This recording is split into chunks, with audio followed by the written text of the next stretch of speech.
Perfecto. ¿Ahí se ve perfecto? Bueno, Sí. podemos ir comenzando entonces esta charla. Bueno, en el día de hoy yo les voy a hablar inicialmente de dolor precordial. Posteriormente a mí, el doctor Martín Nathanson va a hablar sobre electrocardiograma.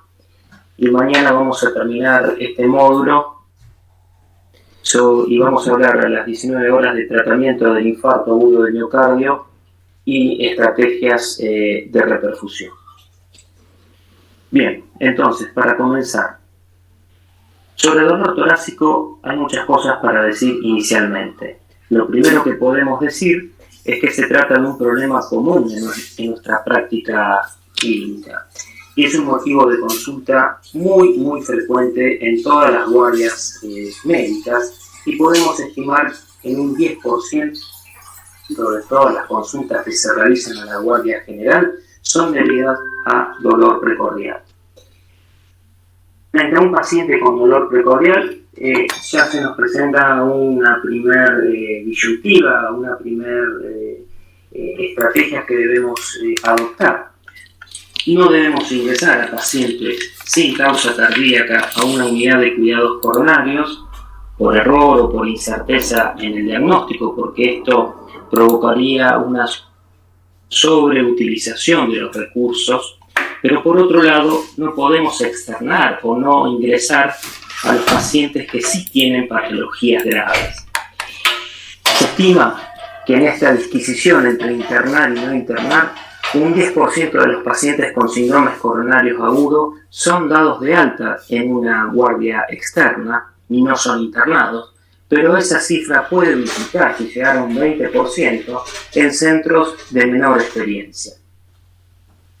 Esto de internar a pacientes que no debemos internar, pero sobre todo dar de alta a los pacientes que sí debemos internar, tiene implicancias clínicas para el paciente, pero también tiene implicancias desde el punto de vista médico-legal, ya que un 20% de todas las indemnizaciones que se realizan en los Estados Unidos se deben a un mal diagnóstico en el infarto agudo de miocardio.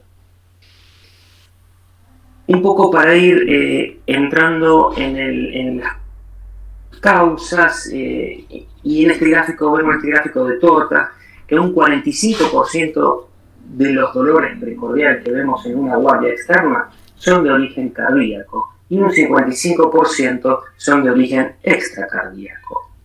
Dentro de los porcentajes de dolores precordiales de origen cardíaco, fíjense, un 17% del total de dolores precordiales son debidos a síndromes coronarios agudos, un 7% a cuadros estables, angina crónica estable, y un 21% se deben a otras causas cardíacas. Vamos a entrar ahora en la etiología de dolor precordial, y la lista es innumerable, pero bueno, para darle una cierta jerarquía y un ordenamiento a las causas, en primer término vamos a hablar de las causas cardiovasculares, y dentro de ellas las causas isquémicas y las coronariopatías debido a enfermedad arteriosclerótica es la causa número 1. Le siguen otras causas de enfermedad coronaria que provocan un síndrome isquémico: las vasculitis, la disección, nacimientos anómalos, anomalías metabólicas, procesos embolígenos, endocarditis infecciosa, puente muscular, una compresión extrínseca por una neoplasia. Vamos a tener síndromes coronarios agudos también que provoquen dolores precordiales, y vamos a ver que pueden tener coronarias sin obstrucciones fijas, el síndrome X, secundarias al aumento del consumo de oxígeno, por ejemplo el síndrome anémico, o por una disminución en el aporte del mismo, debido fundamentalmente, como puede ser el caso de una intoxicación por monóxido de carbono. Pero la causa número 1 es la enfermedad coronaria provocada por la enfermedad arteriosclerótica. En segundo orden vamos a tener causas cardiovasculares no isquémicas, y aquí vamos a mencionar el tromboembolismo pulmonar, la disección aórtica, procesos infecciosos, inflamatorios, miocarditis, pericarditis, el prolapso de válvula mitral, entre ellos. Segundo aspecto de patologías que podemos mencionar son las causas respiratorias del dolor precordial: traqueobronquitis, mediastinitis, enfisema, tumores mediastínicos, afectación de pleura, neumotórax. Causas gastrointestinales: hernia de hiatus, reflujo gastroesofágico, acalasia, ruptura esofágica, síndrome de Mallory-Weiss, úlcera gastroduodenal, gastritis, cólico biliar, colecistitis, pancreatitis. Todos ellos pueden provocar dolor precordial. Procesos inflamatorios a nivel de glándulas mamarias, mastitis, neoplasias, disfunción de glándula mamaria, mastoidea.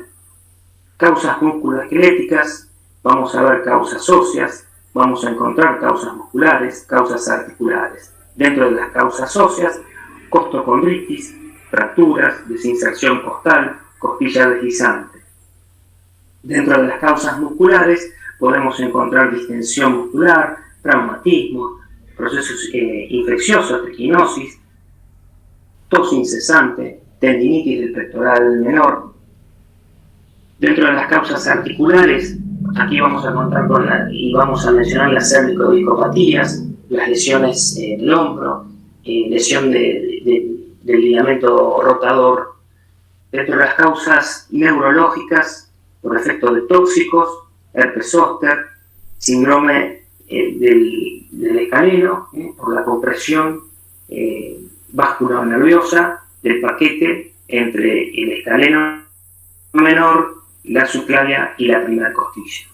Luego de esta innumerable lista de causas orgánicas que pueden determinar y provocar dolor precordial, vamos a mencionar las causas psicógenas: los ataques, el desorden emocional, pánico, depresión, simulación, trastornos por somatización.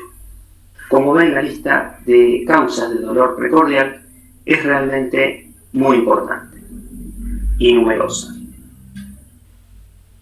Segunda disquisición. Estamos frente a un dolor precordial que puede ser por una causa potencialmente letal, o puede ser un dolor precordial provocado por causas banales pero frecuentes. Y para diferenciar entre uno y otro este grupo de enfermedades, lo vamos a hacer teniendo en cuenta determinados signos. Y para ello vamos a mencionar los signos de banalidad de un dolor precordial y los signos de alarma de un dolor precordial. Entre los signos de banalidad, un dolor precordial que sea punzante me va a hablar de esa característica de banalidad.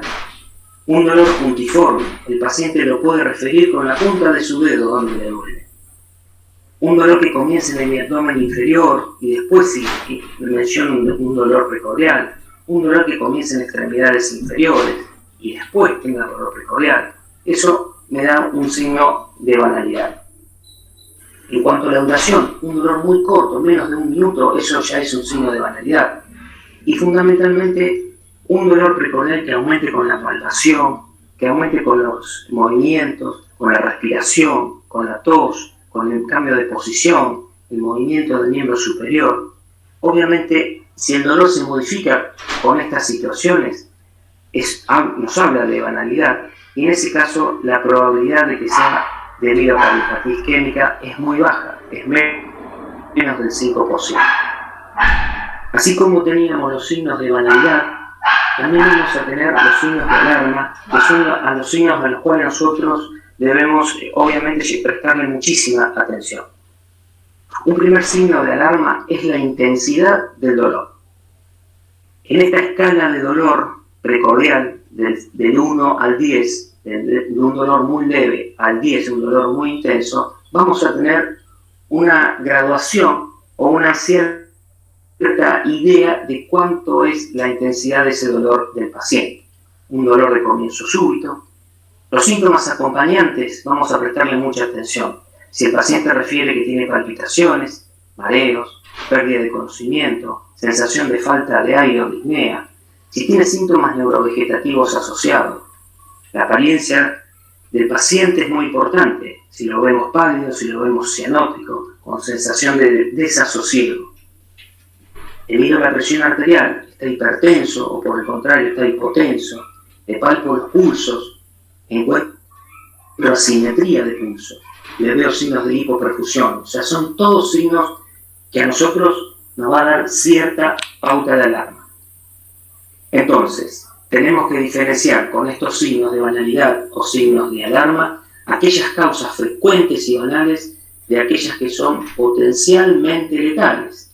Y dentro de las patologías que son potencialmente letales, lo primero que tenemos que descartar es que no estamos frente a un síndrome coronario agudo.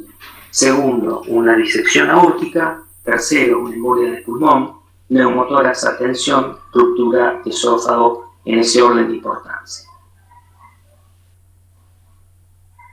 Estos síndromes coronarios agudos, ¿por qué los tengo que tener muy presente en una guardia en un paciente que ingresa con dolor precordial? Primero, porque son muy frecuentes, dijimos que hay un 17% de las causas de dolor precordial en las guardias, y porque son letales.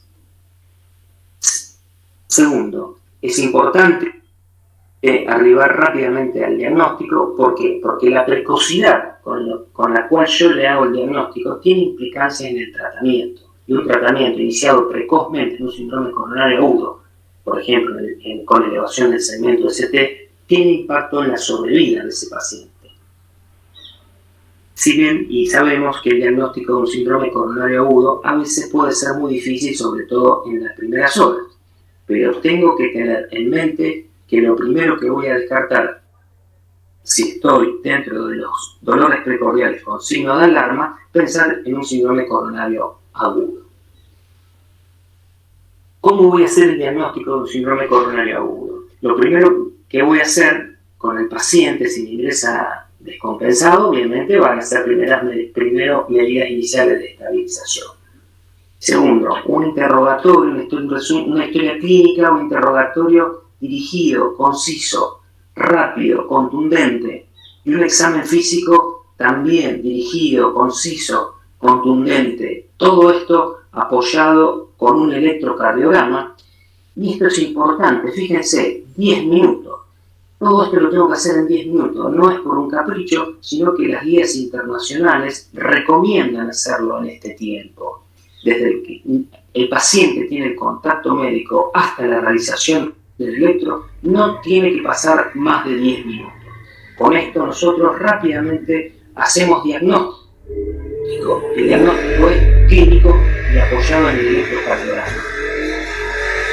Es importante conocer también que este dolor precordial puede venir acompañado ¿no? de síntomas equivalentes, pero a veces estos síntomas equivalentes pueden ser los únicos síntomas que puede presentar el paciente. No hay datos que sean patognomónicos ni sine qua non, y no tenemos que confiar en una sola característica para hacer el diagnóstico del síndrome coronario agudo, pero tampoco para descartarlo. Es una integración que tenemos que ir haciendo. ¿Cómo voy a ir integrando? Primero, tengo que darle cierto perfil o ciertas características al dolor que me refiere el paciente. Entonces vamos a tener una nómina de variables que vamos a considerar para que ese dolor se aproxime a un síndrome coronario agudo o se aleje. Entonces, vamos a ver qué carácter tiene ese dolor precordial, vamos a ver dónde se localiza y hacia dónde se irradia, cuáles fueron las circunstancias de aparición del mismo, con qué velocidad se instaló ese dolor, cuál es la intensidad, cuáles son los factores que lo agravan y también cuáles son los que lo atenúan, cuál fue la duración de ese dolor y si tiene o no síntomas acompañantes. En cuanto al carácter del dolor, fíjense, este signo de la figura, este signo que el paciente refiere con la mano en jarra, la opresión, la característica del dolor opresivo es lo que nosotros nos hace pensar y nos hace acercar hacia un síndrome coronario agudo. Que el dolor sea urgente nos hace mantener en alerta, no lo descarta. Si el dolor es punzante, nos vamos a acercar más hacia esas características de banalidad o ese signo de banalidad que mencionábamos inicialmente. En cuanto a la localización, el dolor lo más frecuente es que comience en precordio izquierdo, que se irradia hacia hombro izquierdo, cara interna del brazo izquierdo, puede irradiarse hacia precordio derecho, hombro derecho, cara interna del brazo derecho, puede irradiarse hacia región periumbilical, cuello y mandíbula. Nunca por encima de la misma, nunca a nivel de los trapecios. ¿Cuáles fueron las circunstancias de aparición del dolor precordial? Apareció en el esfuerzo, cuando implica un aumento en el consumo de oxígeno. Eso me hace pensar más en un cuadro crónico. Si aparece en circunstancias de reposo, obviamente el diagnóstico de un síndrome coronario agudo es lo que primero voy a pensar. ¿Con qué velocidad se instaló ese dolor? ¿Es un dolor que rápidamente adquirió su máximo o lo hizo en forma gradual y con el correr de los minutos? ¿Cuál es la intensidad? Un poco ya lo hablamos anteriormente. La escala del 1 al 10, de lo más leve a lo más intenso. Eso es muy importante para cuantificar el dolor. ¿Qué es lo que lo exacerba? Todo aquello que aumente el consumo de oxígeno lo va a exacerbar. El ejercicio, la actividad sexual, la digestión, las emociones, cigarrillo. ¿Qué es lo que lo va a calmar? El reposo, la nitroglicerina. Nunca lo va a calmar el dolor coronario, nunca se va a calmar con el cambio de posición, con la respiración, con la dilución. ¿Cuál es la duración de ese dolor precordial? Y hay algunos números que es importante tenerlo presente. Nunca va a ser menos de 1 minuto, pero tampoco va a ser 72 horas seguidas de dolor precordial, un cuadro coronario. Es raro que una angina de pecho dure más de 20 minutos, pero si dura más de 10 minutos, puedo pensar y debo pensar en infarto agudo de miocardio. ¿Cuáles son los síntomas que acompañan a ese dolor precordial? Voy a tener síntomas que pueden estar asociados a insuficiencia cardíaca, disnea, sensación de falta de aire, mareos, astenia, síntomas neurovegetativos, sudoración fría, palidez, náuseas, vómitos, deseo defecatorio, palpitaciones, sensación de muerte inminente. Estos síntomas neurovegetativos a veces no van a figurar como acompañantes del dolor precordial. A veces pueden ser la única manifestación de un síndrome coronario agudo.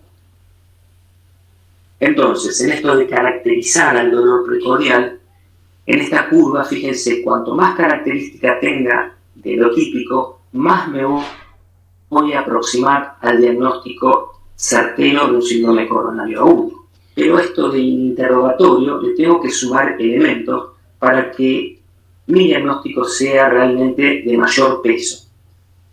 Entonces, y repito, no debemos confiarnos en una sola característica para hacer o descartar el diagnóstico de infarto de síndrome coronario agudo. Entonces tengo que valorar otras cosas. ¿Cuáles son las otras cosas que tengo que valorar aparte de toda la caracterización que hicimos sobre el dolor precordial? Tengo que pensar y analizar si el paciente tiene además enfermedad coronaria conocida. Es un paciente, por ejemplo, que ustedes les menciona que tiene una angioplastia previa, que tiene stent colocado, ustedes lo ven y le ven la cicatriz de una esternotomía o de una safenectomía en la pierna, le menciona que tiene bypass previo, les menciona que tuvo una internación previa por un infarto agudo de miocardio. O sea, ahí ya tenemos al paciente catalogado como que es portador de una enfermedad coronaria conocida. Pero a veces no es conocida esa enfermedad coronaria, pero puede ser posible. Y acá es lo que ustedes tienen que encuadrar al paciente si tiene además enfermedad vascular periférica. Sabemos que la enfermedad vascular es una enfermedad sistémica. Entonces, si un paciente está amputado, tiene antecedente de una angioplastia en miembro inferior o tiene antecedente de un bypass periférico, eso me puede hacer pensar que así como tiene enfermedad en las piernas, también la puede tener a nivel coronario. Lo mismo si tiene enfermedad carotídea.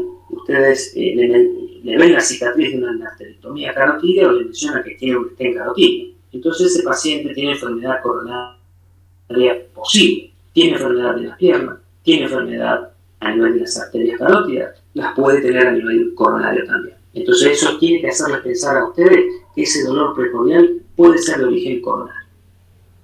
Otra cosa que tenemos que valorar en esto de integrar los datos y la caracterización del dolor, si tiene enfermedad coronaria conocida, si tiene enfermedad coronaria posible, son los factores de riesgo que tiene el paciente.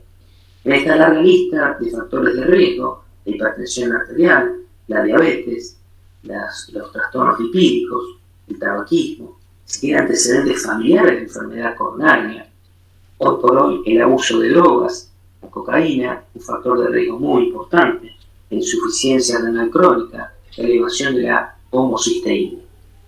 Entonces, a la caracterización que le hicimos inicialmente del dolor precordial, le voy a sumar todos estos elementos de enfermedad coronaria posible, de enfermedad coronaria probable, de factores de riesgo. Entonces, si reúne muchas de esas características y el dolor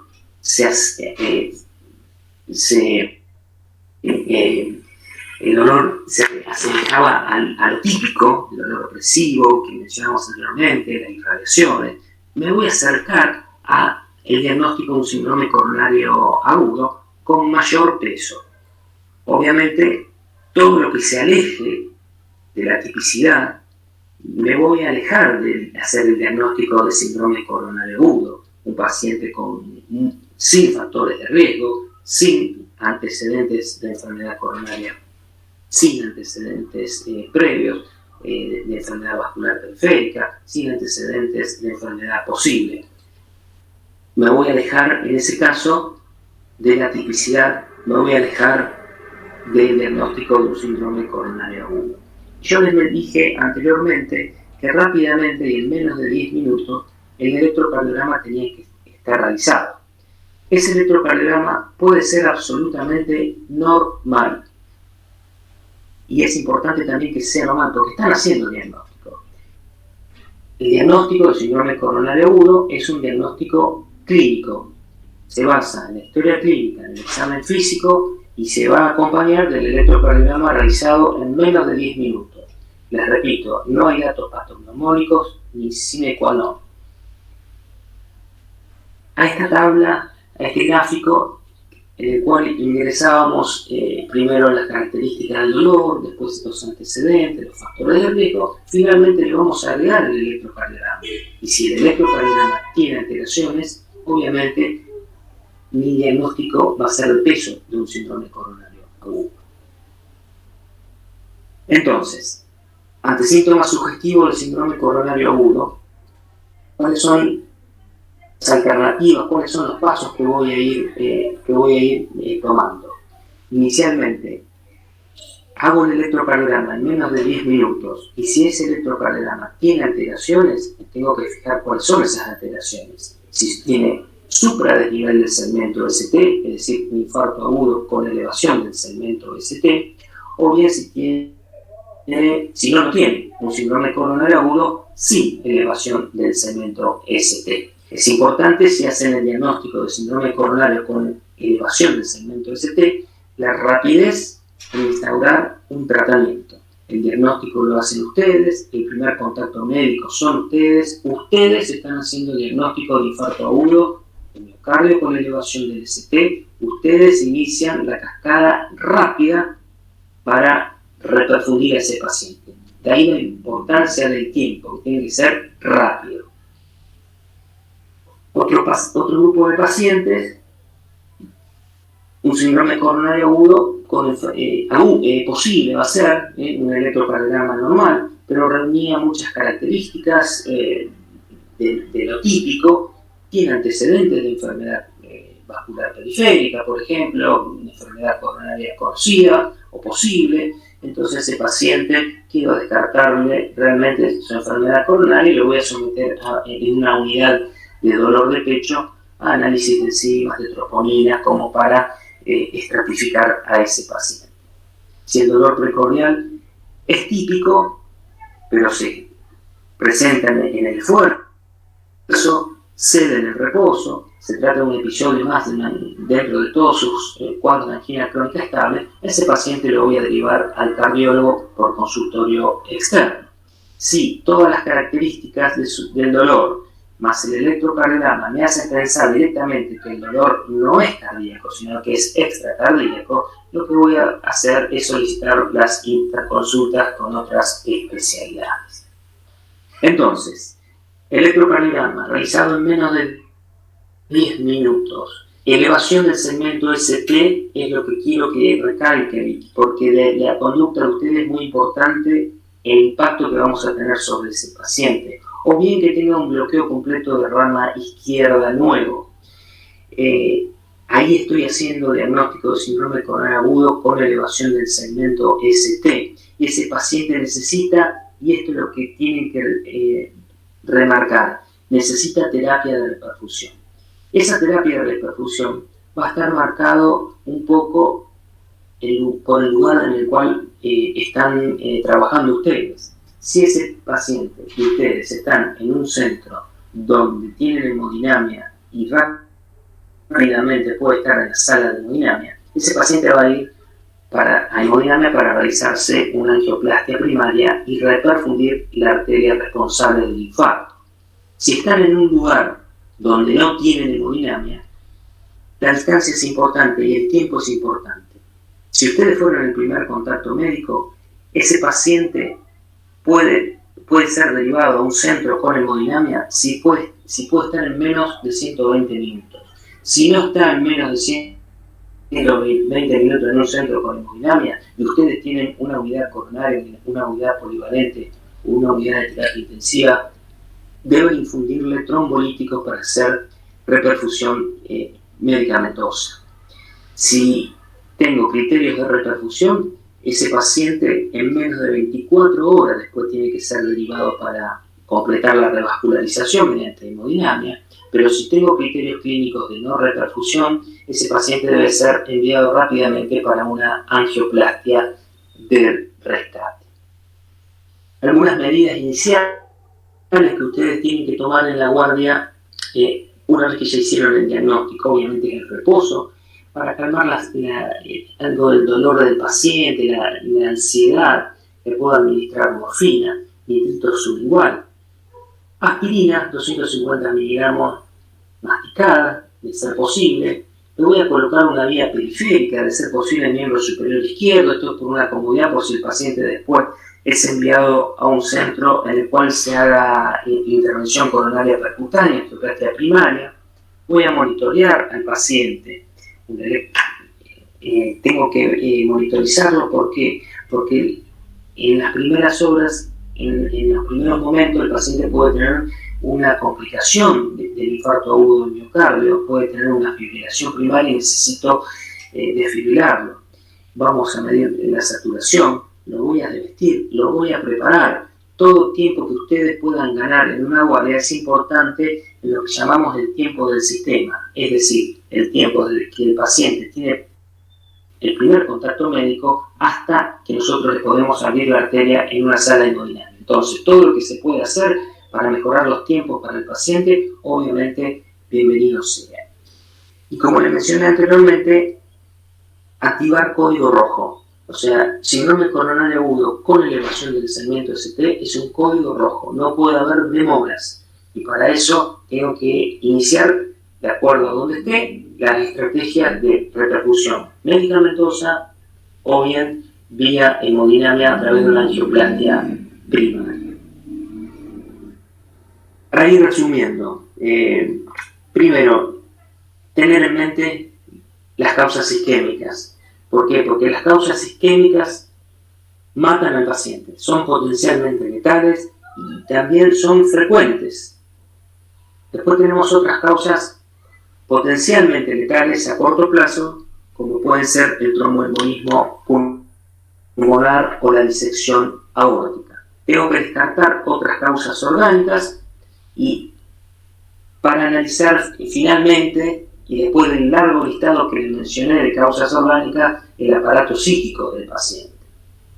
A modo de conclusión, el dolor precordial es un motivo muy frecuente de consulta en todas las guardias médicas.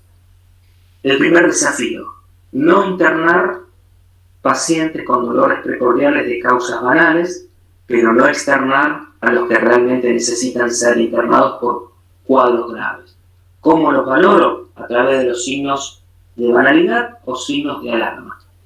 El síndrome coronario agudo es lo primero que tengo que descartar por severidad, por letalidad y por frecuencia.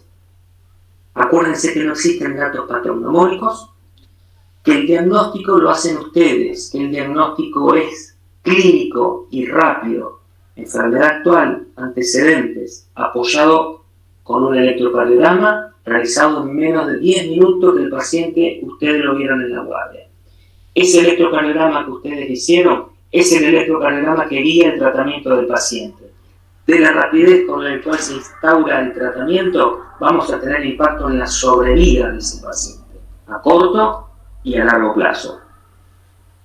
Síndrome coronario agudo con elevación del segmento ST, derivación de emergencia, código rojo para reperfusión.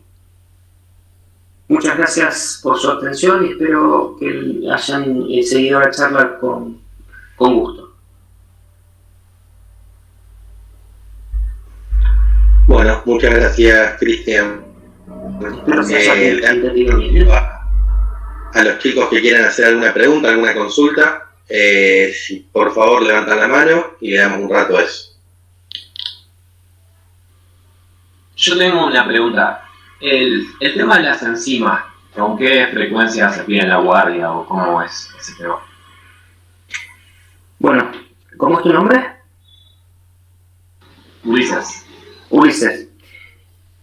Si vos seguiste con atención la charla, en un solo caso yo mencioné las enzimas. Ustedes no hacen diagnóstico de infarto agudo con elevación del ST por las enzimas. Ustedes seguían de la anamnesis, del examen físico y del electrocardiograma. Si tiene elevación del ST, derivan a un centro con hemodinamia para angioplastia primaria.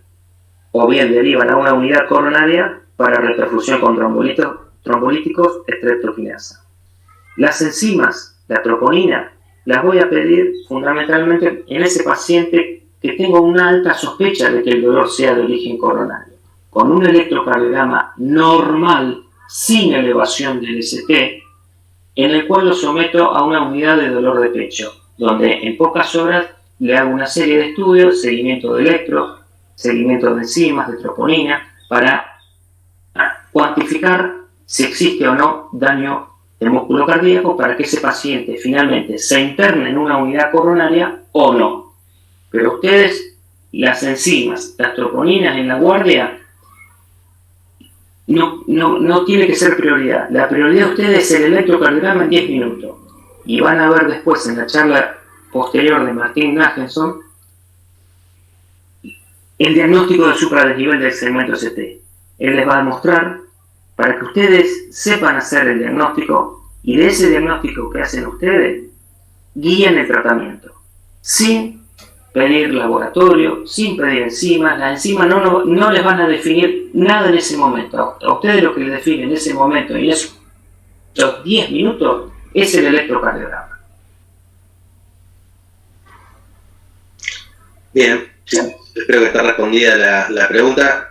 Si puedo sumar, estamos hablando de síndrome coronario agudo con supradesnivel del ST y por eso las enzimas no juegan ningún rol. Si estuviésemos ante una situación sin supra, ahí es otro cantar y hay otros protocolos y otras formas a seguir, pero en este caso en particular, ya con el supradesnivel me parece que fue bien clara la respuesta de Cristo.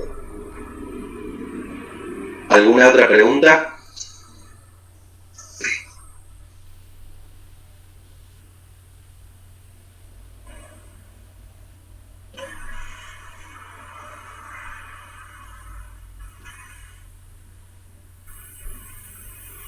¿Nadie más tiene ninguna duda, nada por preguntar?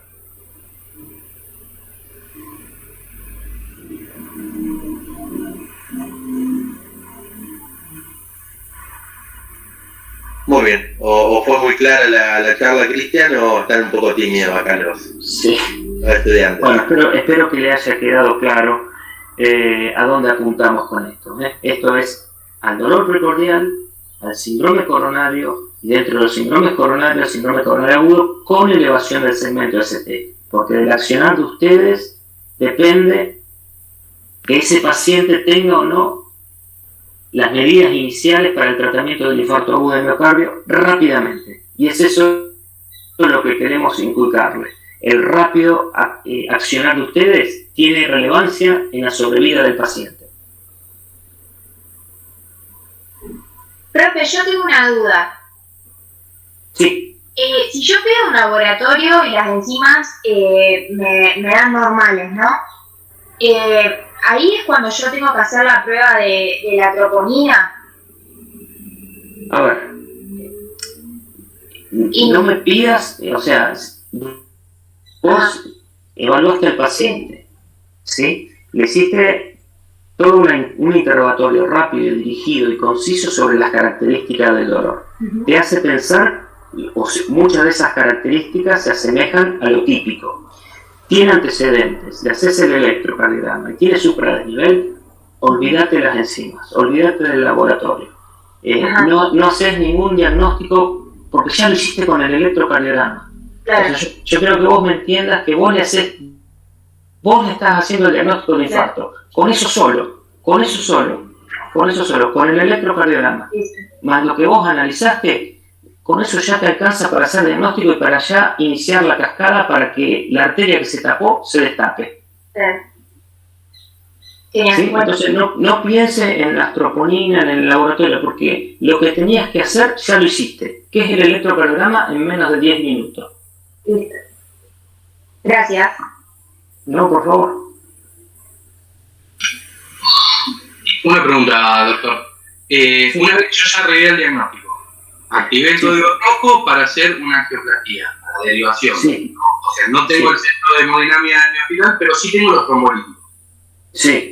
Me dicen que sí, en 120 minutos va a llegar al centro, pero en el transcurso de esos 120 minutos se demora por algo. Esa ventana, ¿yo la tengo como para hacer el trombolítico y después postergar la angioplastía?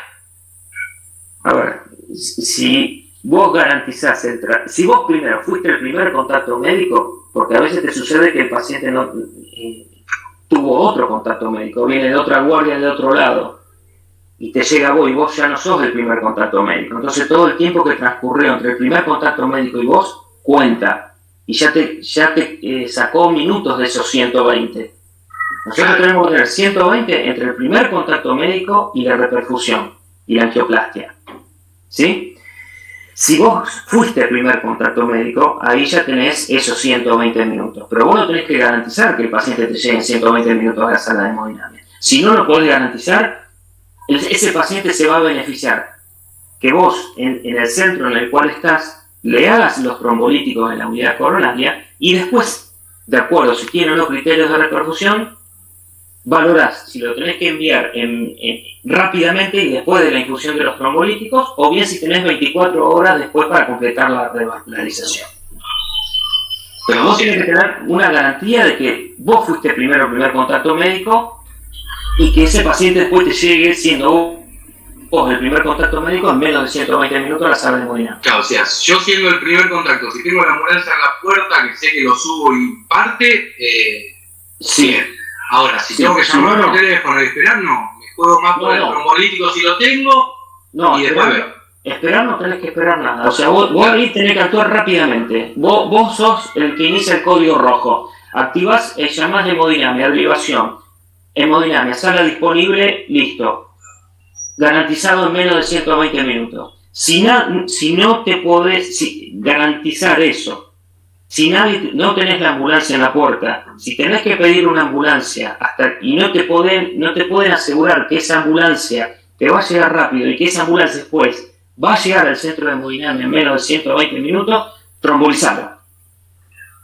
Trombolizarlo y después vemos. Y después vemos. Trombolizarlo y después vemos. Vos le abrís la arteria con el trombolítico. Si tiene criterio clínico de repercusión, después tenemos para derivarlo igualmente en las primeras 24 horas. Y nosotros después le vamos a completar igualmente con una angioplastia en tratamiento. pero vos le abriste y le salvás músculo al menos. Claro, ¿sí? claro. Y si ese trombólítico no me da repercusión, yo ya tengo activado. Vos me lo mandás a hemodinamia y vamos a entrar en el concepto ya no de la angioplastia primaria. Vos ya le hiciste trombolítico. Se va a llamar angioplastia de rescate. De rescate. Bien. ¿Está respondido? Sí, uno no invalida. No. Uno complementa al otro. Por eso depende mucho del lugar donde están trabajando. Si están trabajando en un hospital a 170 o 200 kilómetros de la ciudad de Rosario, donde no se garantiza el traslado en menos de 120 minutos, trombolizarlo allá. Y después me lo mandás.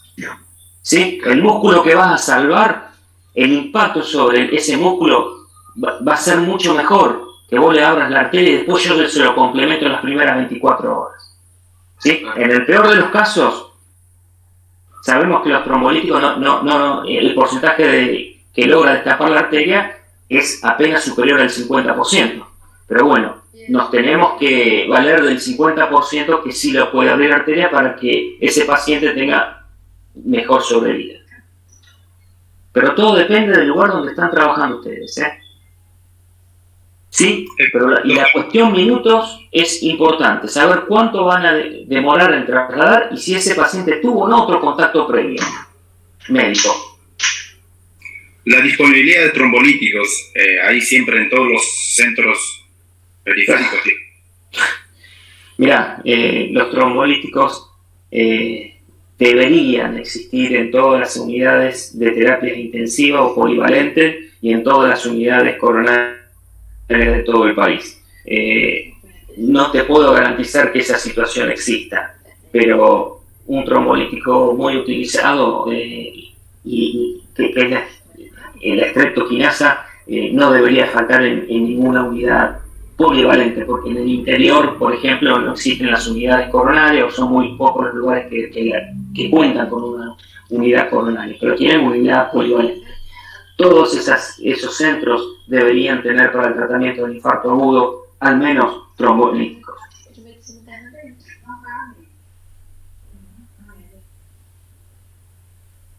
De todas formas, todas estas estrategias de reperfusión en el infarto agudo del miocardio con elevación mañana se va a charlar más profundamente, pero bueno, ustedes ya van a tener una idea al respecto, ¿sí?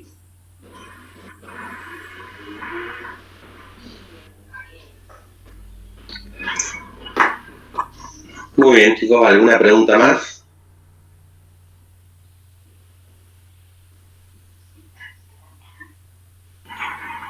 Yo tengo una duda. Sí. Por ejemplo, si vos le tenés que hacer los fibrinolíticos y el paciente puede tener alguna contraindicación como alguna coagulopatía severa, ¿qué haces?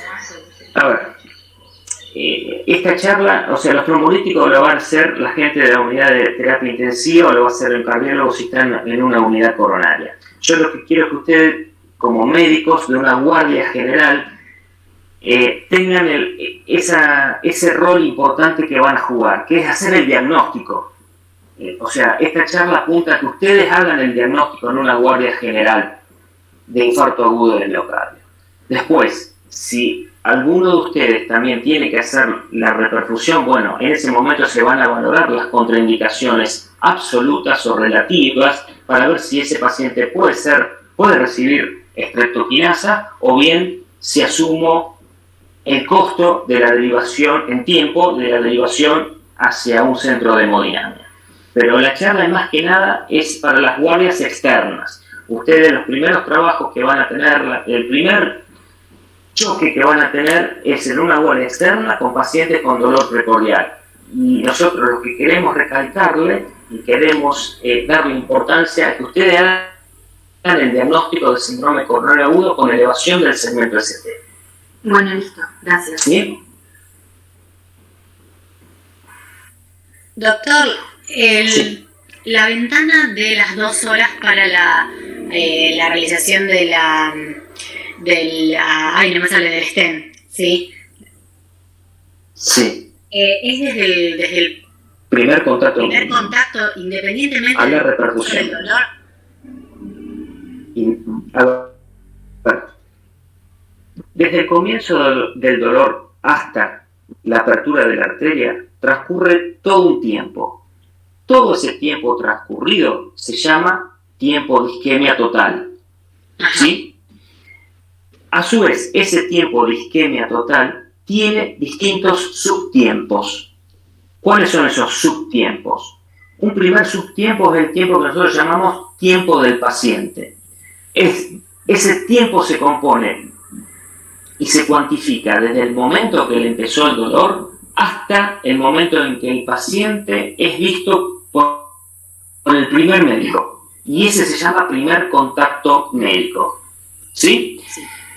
En este tiempo de isquemia, a ese tiempo del paciente le vamos a sumar el tiempo del sistema, que es ahí donde entran en juego ustedes, desde el primer contacto médico hasta que nosotros le abrimos la arteria. Ustedes van a actuar primero, nosotros vamos a actuar último, porque vamos a ser en la sala de hemodinamia quienes vamos a estar abriendo la arteria.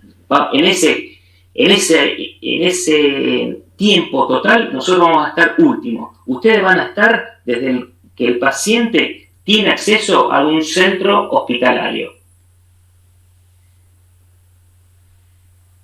Y esos 120 minutos que yo te mencioné se refiere al tiempo del sistema, es decir, desde el primer contacto médico hasta que nosotros le abrimos la arteria. Obviamente que cuanto más corto sea todo, no solamente el tiempo del sistema, sino el tiempo del paciente, menor va a ser el tiempo de isquemia, menor va a ser el tiempo que el músculo cardíaco sufre, menor va a ser la pérdida de fuerza muscular de ese corazón.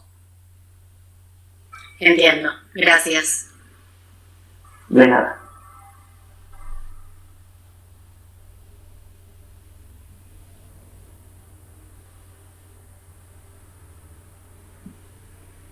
Doctor, yo tengo una consulta. Sí. Dentro del manejo inicial, cuando se aplican los nitratos, la morfina, de ser necesario el oxígeno, si el paciente está en un contexto de insuficiencia cardíaca, ¿se puede utilizar algún tipo de betabloqueante nosotros desde la guardia? Mira, los betabloqueantes en el infarto agudo del miocardio se utilizan a veces en forma endovenosa. Y cuando el paciente ya está en la unidad coronaria, cuando es sometido a la terapia de reperfusión farmacológica. Nosotros nos conformamos que ustedes hagan todas estas medidas iniciales y que rápidamente activen el código rojo. Bien, perfecto. O sea, la aspirina sí. La aspirina sí, dénsela. Preparen al paciente para que nosotros perdamos menos tiempo a la hora de llegar a la sala, porque a veces nos llegan a la sala pacientes que están completamente vestidos, entonces se pierde tiempo, y ese tiempo ustedes lo podemos ganar cuando el paciente está con ustedes en la guardia general y esperando que la ambulancia lo lleve hacia un centro con hemodinamia. Muchas gracias. No, de nada. Mañana igual tienen una clase específica del manejo Exacto. del síndrome coronario agudo, el manejo farmacológico. Así Exacto. A las 19 horas tratamiento del infarto agudo del miocardio mañana.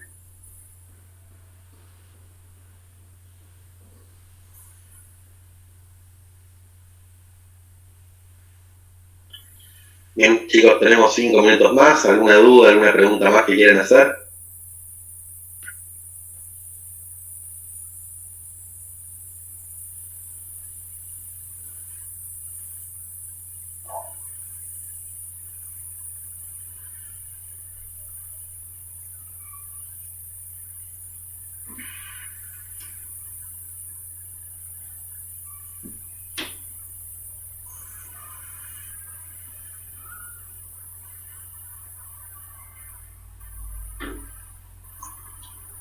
Bueno, Cristian, si te parece, cortamos acá, le damos un ratito a esperarlo a Martín, cuando se conecte. Nuevamente, muchas gracias, ahí lo tenemos a Martín. Muchas gracias por esta clase, por esta charla para los chicos de la práctica. Bueno, que la vienen dando hace varios años ya en todas las cortes. Muchas gracias. Perfecto, muchas gracias a ustedes. Bueno, Martín, anda por acá.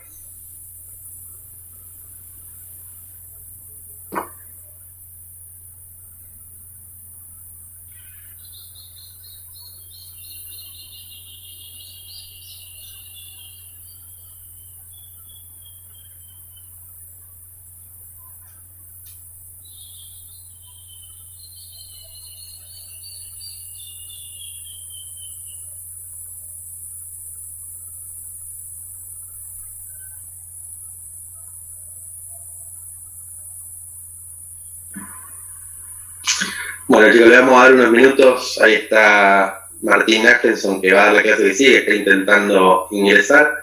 Apenas ingrese y esté acomodado, damos la siguiente charla.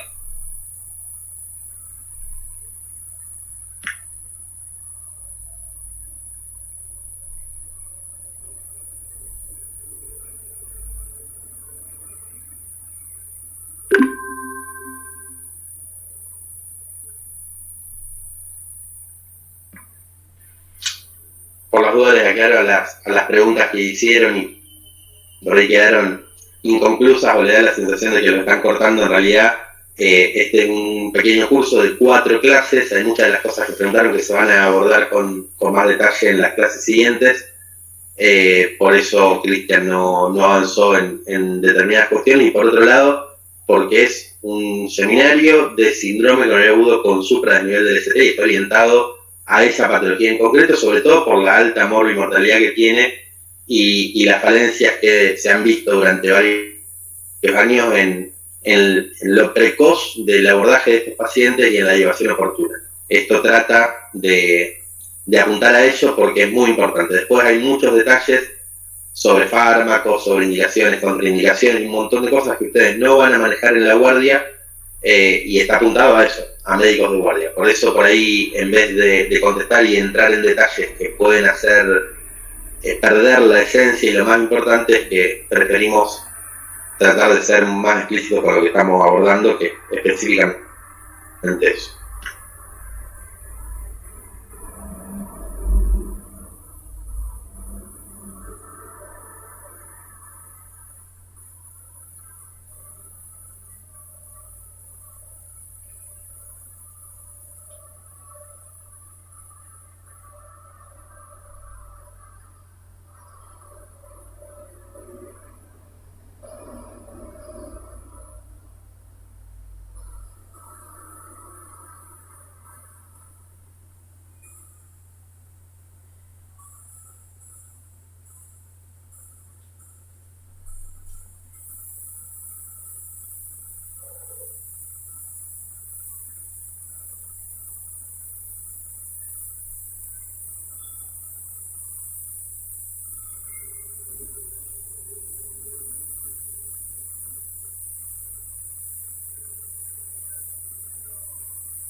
Perdón, yo tengo una pregunta.